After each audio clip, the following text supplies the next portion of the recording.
Hello, can I help you? Hi, Miss McPherson. Yes, it Miss is. McPherson.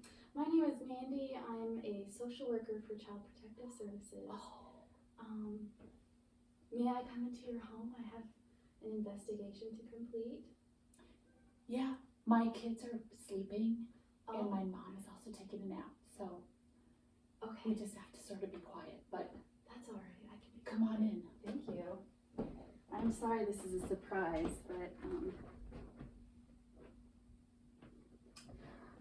we had a report from a doctor. Is it okay if I sit here? Yeah, please. Thank you. Have a seat. We had a report from a doctor that you visited recently that your two little girls, 1.5 and 3, right? Yes. They had some bruising that was a bit concerning, and they were malnourished. So I just have to follow up on this. Again, my name is Mandy. I'm a social worker for Child Protective Services. What would you like to be called? You can call me Debbie. Debbie. Okay. Debbie, nice to meet you. I know this is very confusing, so I'm just going to explain what's going to happen in this meeting. It's going to be about 20 minutes. And your role is just to be open and honest with me. I'm just trying to gain some information is the purpose of this meeting. Just to come alongside you and see what services we can provide for you, or what steps need to be taken just for the safety of your children.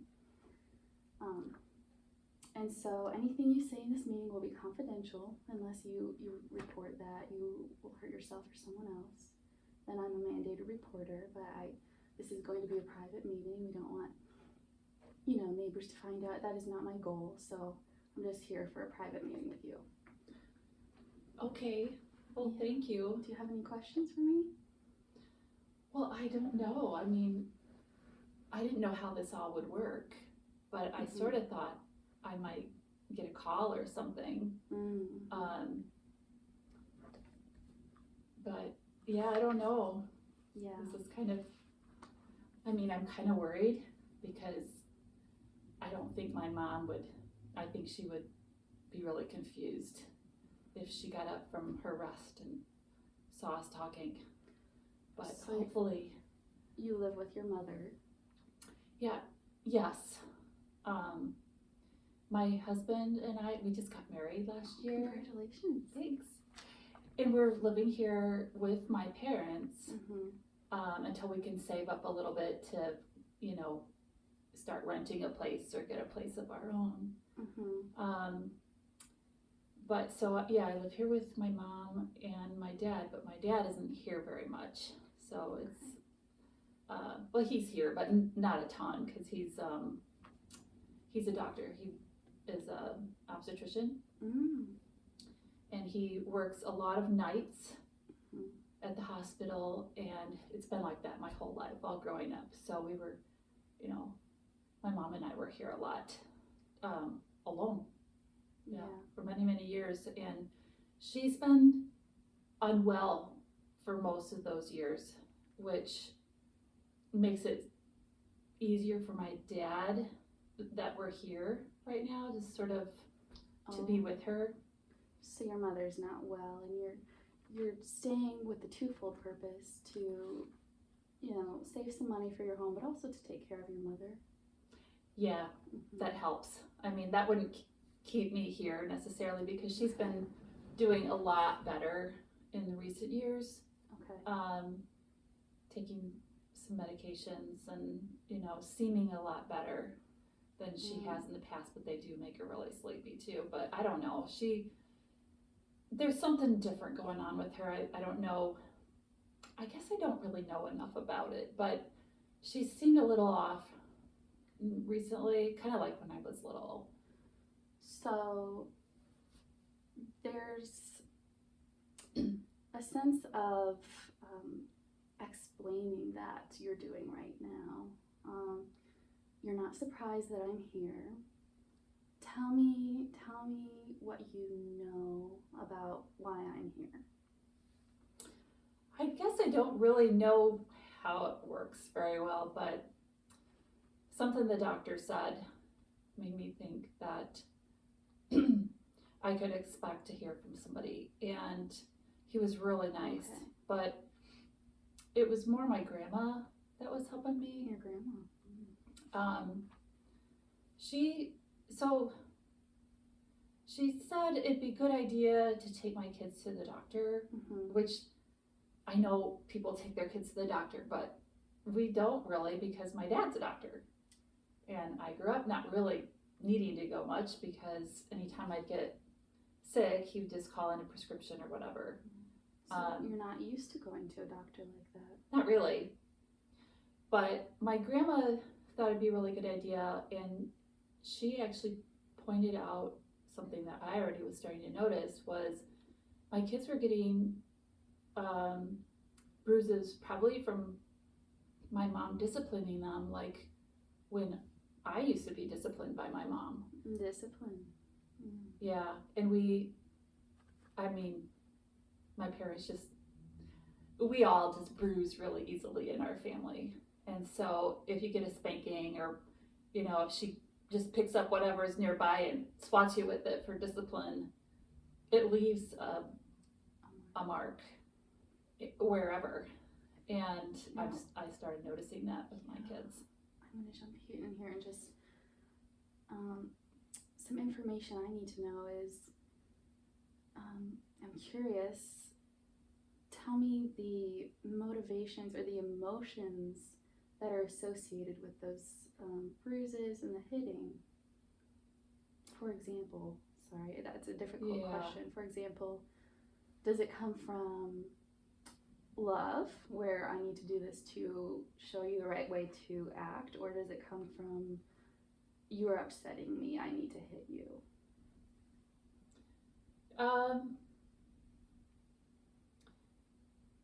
I don't know.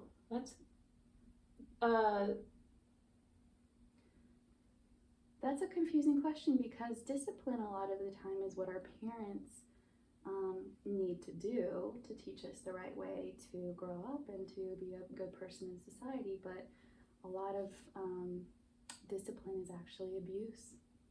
Abuse is when you hurt someone and it's not out of love and it's out of anger. Well, I do know that my mom loves me. My parents, they love me so much. Yes. And I love my girls too, yes. and they love them. So I don't think there's any lack of love. I used to be a little scared of my mom when she was not feeling well. And I guess it was a little confusing for me when I was little because she sometimes would not just pick up something to spank me with it, but sometimes she would throw something. And if she was really upset, she would throw bigger things. Like I remember there was one time when I had to get behind a table and a chair because I was afraid she actually did throw it. It was a skillet. And I'm so sorry. It didn't hit me. But that made me realize I had to be really careful around her. So I kind of helped take care of my mom growing up, especially when my dad wasn't around. Sometimes for days we wouldn't see him because he'd be busy, and then he'd sometimes sleep there, the hospital. But then, over the years, I think she got better. And that's why I feel like I can leave my kids with her, because I just got this great opportunity to start working. Oh, that's exciting. Because it wasn't that long ago, like a year ago, I graduated from high school, but now I'm there. I saw this ad at Walgreens they train you on the job to become a pharmacy technician. I've seen those. And they, they're training me. And so I go, and it's hard, it's tiring all day long. And so my mom is here to take care of the girls. Okay. And I didn't worry too much because she raised me and I'm fine. And she seems fine. Okay. Or she seemed fine. And my husband also isn't around during the day. because he works, and so she's alone with them unless my grandma comes over. It's my dad's mom, and so you're it's all wondering, kind of you're wondering overwhelming. if something's happening maybe while you're not here. Yeah, because definitely while I'm here, I don't see anything happening. And I make sure that I don't ever discipline my kids like that because it hurt. I didn't like being swatted with things that were sharp and things like that, you know, not necessarily sharp, but like, you know, a hanger or whatever she's doing.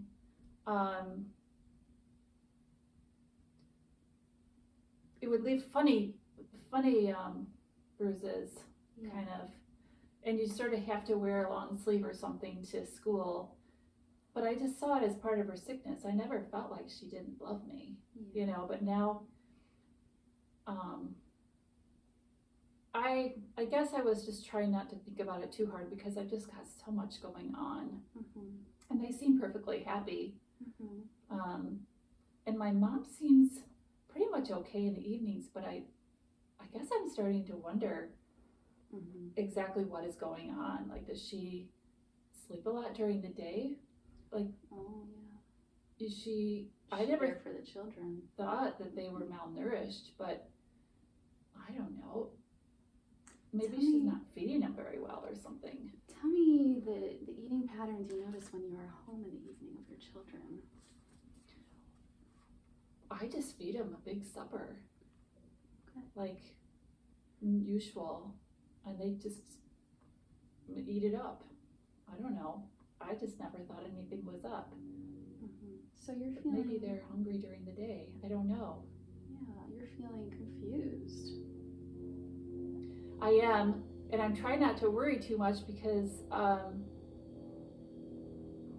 don't see anything too different, you know, except for maybe those bruises. And I wasn't really thinking it was too big of a deal, except that my grandma pointed it out and wanted me to see somebody.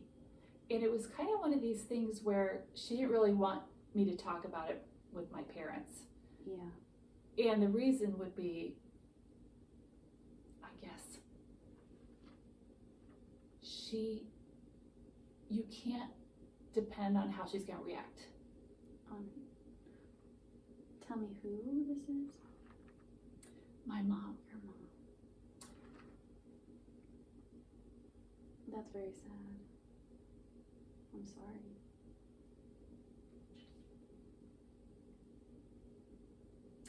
Sorry, this is a very difficult topic.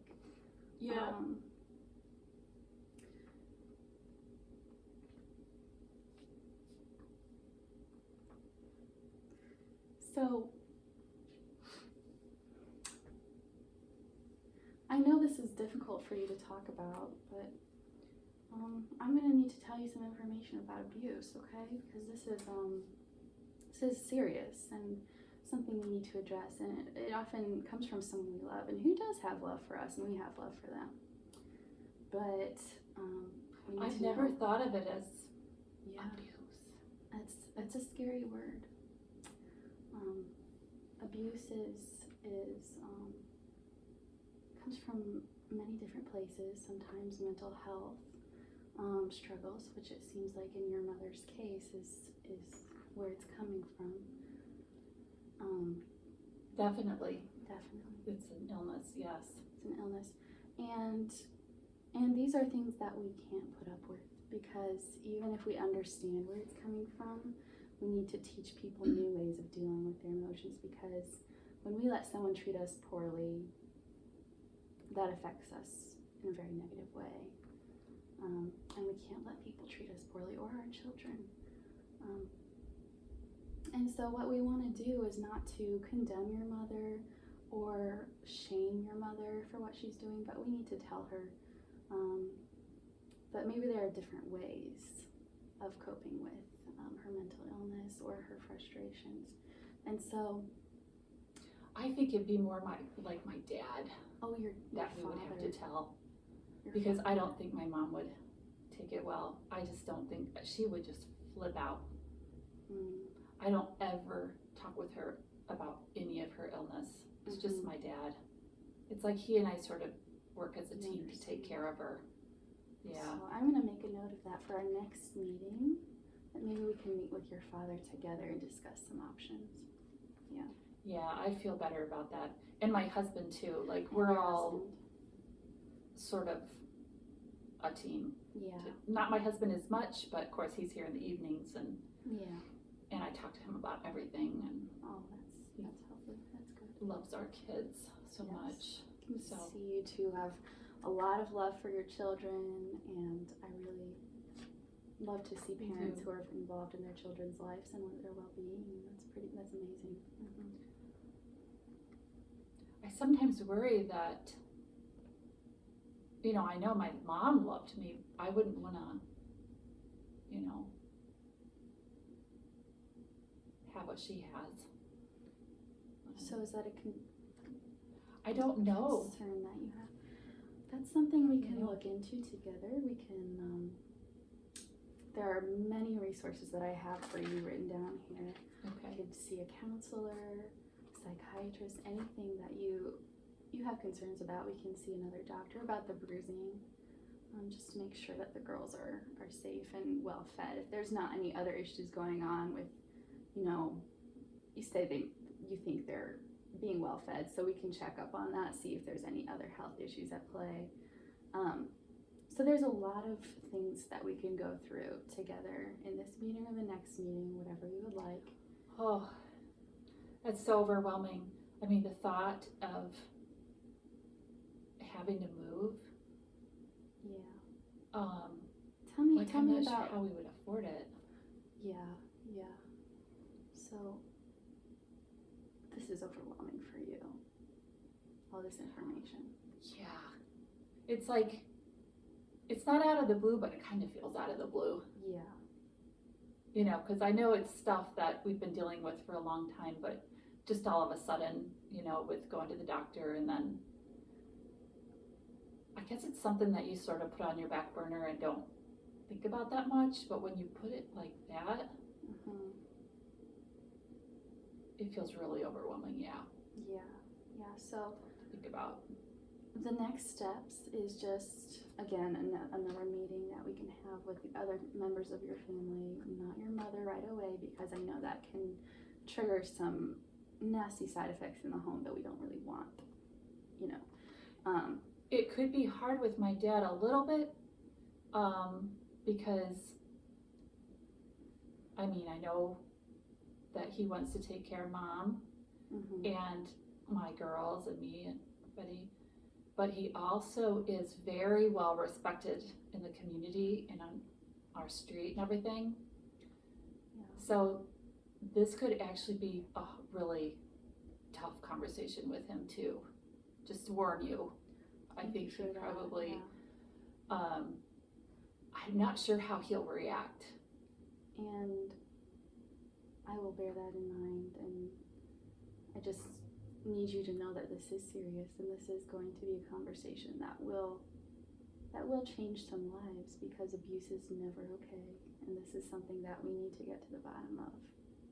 So it is going to be, I need you to prepare yourself for this being a big change. Oh, I wonder if I need to stay home. These are some things we can discuss in our next meeting. Again, this doesn't have to happen right away. I'm going to need to do some interviews with the children just to make sure that their well-being is all right. We're going to meet with a counselor, a trained counselor, just to make sure that your children are not experiencing any negative side effects of the abuse that's happening in the home. But this can be with Mom present, and they're so little that I know they can't. The 1.5-year-old can't speak very much to this, but there are play therapists, there are all sorts of things that we can get for your children, and these services for your children, because it's very important to Child Protective Services that their well-being is first and foremost. Man, I wonder if I need to, well, I don't know if I could stay with my grandma, because she's got such a tiny little place. It makes me like really scared all of a sudden. my mom is, There are getting so worse. many things that we can discuss, and I'm going to need you to think about these things for our next meeting. I'm going to reach out to you in a day or two over email so we can schedule our next meeting. These are a lot of things to think about. I'm going to leave this list of resources for you to look over. Okay, There's some shelters we can look at. There's restraining orders. There's parenting classes, safe childcare I have, counselors for you to meet with, counselors for the children to meet with. Just look over anything are there you want. places that, like, my husband and I could go to together, like a shelter with the kids? Yes. And that's something we can talk about in our next meeting. Okay, But I'm going to leave this here with you. Just feel free to look over it. I'm going to leave my business card with you as well so that okay, you can contact me during work hours for any questions you may have, because I know this was a short meeting and there's a lot to discuss. like, can I call you ever in the evening after work? Just or during only work work? hours. Okay. If there's an emergency, I also have an emergency number here and a crisis Oh, hotline. okay, if I Mhm. needed to call somebody later, like after work, we do that Yes. too, okay. Unfortunately, I do need to get going. I have Okay. another meeting to get to, but thank you so much for welcoming me into your home and being open and honest with me. I really appreciate that. And again, we just Thank want you the for best for you coming. and your children, and All right, thank let you us so know how we much. can support you. Nice to meet you. Nice to meet you Debbie. too.